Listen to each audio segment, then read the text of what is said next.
Mheshimiwa Nyagota.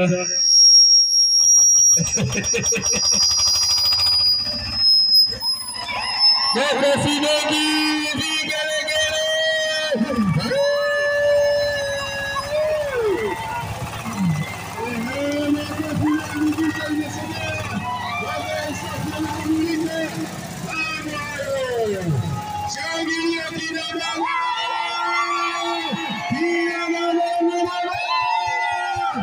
Safi kabisa. Mgeni anasema nataka nirudishe nyuma sasa. Sawa.